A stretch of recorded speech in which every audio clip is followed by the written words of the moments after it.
Good morning everyone, আসসালামু আলাইকুম। সবাইকে আমার ছোট্ট একটা মর্নিং ব্লগে ওয়েলকাম জানাচ্ছি। আমি জানি সব মায়েদের সকালবেলা একটাই রুটিন, চা না খেলে আমাদের মাথা ঠিক থাকে না। আমরা মারা সব সময় বাচ্চা নিয়ে সারাদিন হই হোল্লার মধ্যে থাকতে থাকতে এক কাপ চাই আমাদের বর্ষা হলে যে কিভাবে মাথা পাগল করে ফেলে এই চা খাওয়ার জন্য আমার রাতের বেলা একদমই ঘুম হয় না।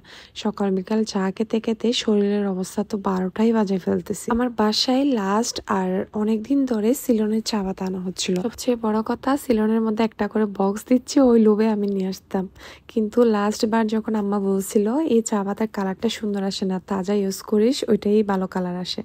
এরপর থেকে আমি খেয়াল করতেছি আসলে কালারটা তো বেশি ভালো হচ্ছে না। এবার থেকে আমার আর বক্সের দরকার নেই, এবার থেকে আমি তাজাই আনবো, নাহলে তোমরা একটা সাজেস্ট করিও। এই যে বাচ্চাদের জন্য আজকে একটা ম্যাগি অন্যভাবে বানাবো। ওরা সবসময় প্রায় সময় একই 30 দিনের মধ্যে প্রায় 20 দিন ম্যাগি খাবে, তো আজকে ভাবলাম একটু অন্যভাবে দিই। ম্যাগিটাকে ফার্স্টে সিদ্ধ করে নিয়েছি, এরপর 2টা ডিম অ্যাড করে দিয়েছি। এখানে 2টা ম্যাগি ছিল, আর এবারে যে নুডলসটা নিয়ে আসছিল ওটাতে দেখি খুবই কম পরিমাণে নুডলস থাকে, মানে 2টা নুডলস একজনে খেতে পারবে ওরকম। এটাকে জাস্ট প্যানকেকের মতো করে ভেজে নিচ্ছিলাম হালকা তেল দিয়ে।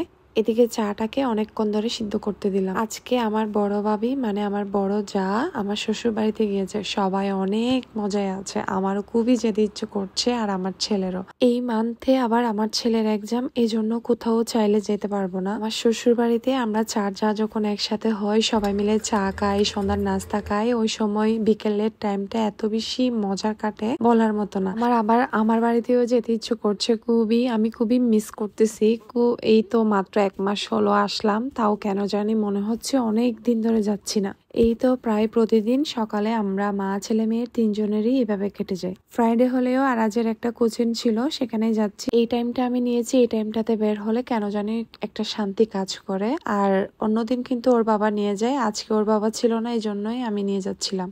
দেন আমার 1 ঘন্টা বসে থাকতে হবে মেয়েকে নিয়ে, মেয়ে তো আর বসে থাকতে চায় না। সেন্টার ভিতর কিছুক্ষণ বসলাম, এরপর মেয়ে যখন জ্বালাচ্ছিল বাইরে এসে কিছুক্ষণ বসলাম। সবাই দেখি গার্ডিয়ানরা এখানে বসেছিল, বেশ ভালোই লাগছিল, বাতাস ছিল, অনেক ভালো একটা মোমেন্ট ছিল।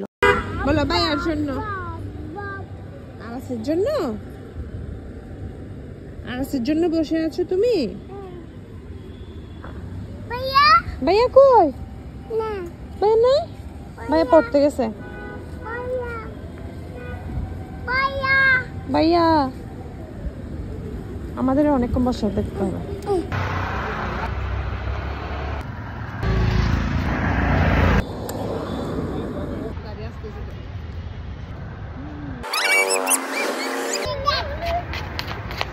এক ঘন্টা ক্লাস শেষে সে চলে আসলো, এবার আমরা গাছ কিনতে যাব। না, বাসার জন্য একটা গাছ কিনতে ইচ্ছে করছিল, খুব বেশি মানে খুব বেশি। আমার খুব ইচ্ছে করে আমার পুরা ঘরটাকে গাছ দিয়ে সাজাতে, কিন্তু আমার হাজবেন্ড অত বেশি পছন্দ করে না, এই জন্য হচ্ছে নিতে পারি না। শেষমেশ আমরা গাছ কিনে দেখো কিভাবে যাচ্ছিলাম বাসায় বাচ্চা নিয়ে, দেন গাছ, এরপরে হচ্ছে ভিডিও করছিলাম। আমার ছেলে বাইনা ধরছে কালামনির বাসায় যাবে, বাট ওদিকে দূরে হয়ে যাবে এই জন্য যাইনি। এরপর বাইনা ধরছে আন্টির বাসায় যাওয়ার জন্য, মানে ওর আপুর বাসায়। কতদিন ধরে বৃষ্টি হয়ে আজকে একটা দেখার মতো ওয়েদার ছিল। আমার মেয়ে ব্যাগ সামলিয়ে রাখছিল, ওর কাজ হলো কোথাও থেকে এসে জুতা সামলিয়ে রাখা, ব্যাগ সামলিয়ে রাখা, সবকিছু মাশাআল্লাহ। আন্টির বাসায় বেশ কিছুক্ষণ গল্প করলাম, অনেক ভালো লেগেছিল। আর দেখো ক্যানভাসটা আন্টির মেয়ে নিজ হাতে সবকিছু এগেছে, একদম দেখে থাকার মতো একটা ক্যানভাস ছিল।